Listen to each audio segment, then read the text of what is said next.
Are negative Google reviews hurting your business? Don't let unfair feedback cost you customers. At Webamax, we specialize in removing false, misleading, and damaging reviews so your online reputation stays strong. Our expert team works quickly and legally to clean up your digital presence, helping you rebuild trust. Visit us on the web at www.gowebamax.com. That's GOWEBIMAX.com, or text us for a free quote at 856-840-8343. Don't let bad reviews define you. Get immediate help from Webamax.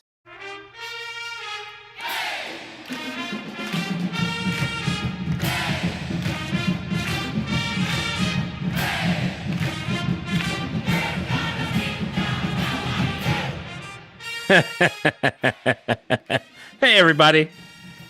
I love it. You started with the laugh. Started with the laugh. This is the DBR Bites. This is Donald here. That's Jason.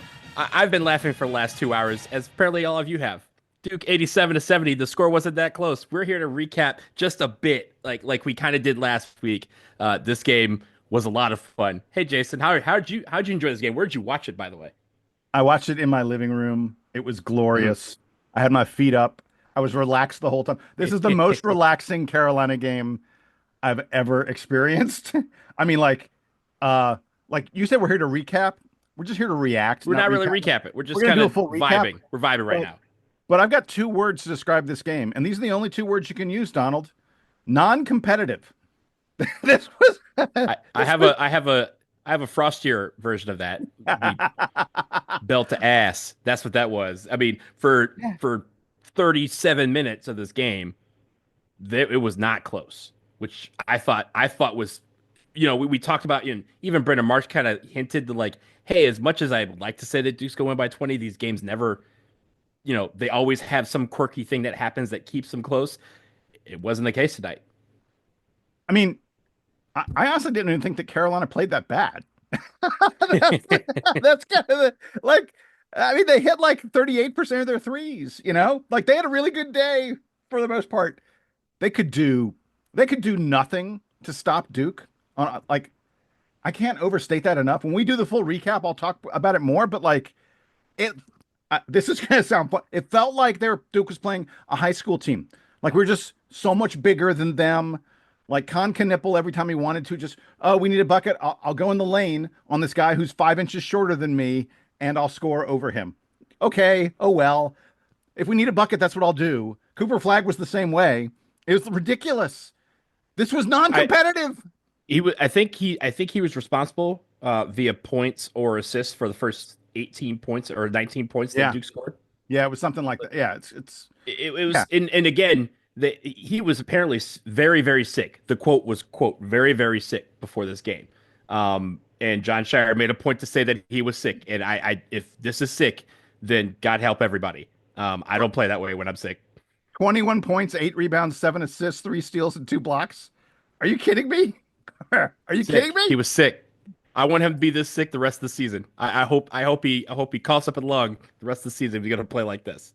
He and Con Knippel both had a 25-5 game. They both scored 20 points. Con had 5 rebounds and 5 assists. Like I said, Cooper 8 rebounds, 7 assists.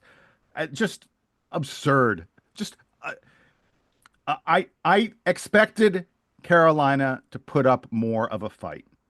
The game was over at halftime. It was over at halftime. I mean, we saw so earlier today, Kansas blew a 21-point lead, and at one point in the first half, my wife was like, "Is this game over?" And I went, "No, anything can happen." I said, "Kansas blew a 21-point lead today to Baylor." And halftime came and Duke was leading by 22, and she goes, "Well, I guess Duke's not going to blow this lead." And she left. I mean, Kansas blew a lead today. Louisville blew a lead today. It was palpable. It was all over the place, right? Even Auburn blew a lead and they eventually won, but it was still a close game down to the very end. And there's a point where I guess maybe 10 minutes into the first half, I'm like, okay, we just went on a 16-0 run. What's coming here? There's a tide shift. It could be we just continue to do this, or UNC kind of slowly chips away at this and makes it a game where at half we have to think about things. Nope, it was neither. It was just Duke saying, "Okay, we're up 16, we should be up 20. Okay, we're up 20, we should be up 25." Guys, they hit a three. We're down to a 22-point lead. That's unacceptable. Let's continue to play. They just kept putting the foot to the metal, to the pedal, and it's fun when games are like this, but especially for this game. Yeah. I mean, come on, it's Carolina. Yes. Um, I don't know if you want to do anything else. I just want to come in here and vibe for a minute. I called Jeff Laserjump. I called him like midway through the second half, and I was like, let's jump on and do this because this has been fun. And he heard he was on the call. I could barely contain myself in asking him if he was available for a 5-minute recapper. So this is what I wanted, Jason. Thank you for indulging me on this night. I'm and happy the great to. and the great thing is this game is it was an early game. It's not like back in the day when they had these games starting like 8, 9 o'clock. So you couldn't really do anything. Now we Right. can kind of enjoy the rest of our evening. It's going to be a great evening. Yeah, yeah. My wife and I are about to go out for a nice walk with the dog. It'll be a very calm, relaxed evening. I actually like that the 9 o'clock starts. Like I don't get to sleep till 2 a.m. We've talked about this. Carolina game, we get a 9 o'clock start. I may get to sleep by 11:30 or 12 tonight. I won't. I'm going out to watch the rest of the basketball game because there's a lot of great basketball left to play. I'm actually looking very forward to seeing this game at Rupp in a couple minutes. Kentucky, Arkansas. Yeah, yeah. Kentucky, Arkansas. They've been talking about it almost as much as Duke UNC all day. So I got to see it through the rest of the day. But with that, Jason, if you have anything else, No. We can look. We'll do the full recap Yes. tomorrow. I just like I said, it was the most relaxing, least stressful. I remember plenty of Duke Carolina games where Duke had like a 10, 12 point, lead. And I was and like reflecting on the game, I'm like, we were never in that much danger. And yet I was just incredibly tense and nervous the whole time.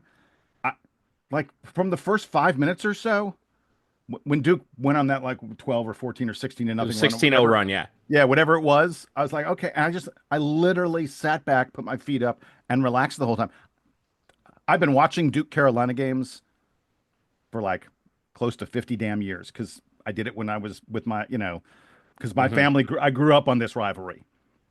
This is the most relaxed I've been for any game in the series. I think I can't recall another one. I was gonna say there's a few that stand out. We don't have to get into them right now, but yes, the fact that we won by 17. And No, come on. I don't even want to hear that. No. Listen. We won by 17, and that's considering the fact that UNC went on like a 20-4 run to close out the game. Yeah. We were that far ahead of them that we could take our foot off completely. And even when they were like, oh, they had a thing where they said, oh, big jumper to cut the lead to 25, and I was like, it's the meme of Chris Paul hitting the three to bring them to within 42. Right. That sort of thing. And so I was like, oh, as soon as they said that, like, I think it was Tyrese Proctor hit a three, and I was like, okay, well, there's the end of that run. So anytime it was fun in that regard, and that anytime that you felt like, oh, UNC might be able to do something, this team, they're built different, man. Like this team is built different, and you could tell how being, getting a three in their face while down or while up 27 pissed them off to do even more. So we are going to recap. I'm just bummed Spencer Hubbard didn't get in the game. Yeah, this is the game. Shout out Malik Brown. Malik Brown is back in a big way. We'll talk about his contributions tomorrow. But it was great to see him back on the floor. But yes, I thought this was a game that we could empty the bench. I think that run that UNC had at the end is what killed that possibility. But hey, there'll be more games to play, and we have more games for Duke to play. We will recap this game tomorrow. This is Saturday night. Seconds after the game is over. So we're going to recap tomorrow. Look for that in your feeds. And of course, we got more basketball coming to you. But we just want to come on here and vibe. It's a good night to be a Blue Devil, and you guys enjoy it. For Jason, I'm Donald. This has been a quick DBR Bites. Duke Band, play us out. Go straight to the bonfire. I love it.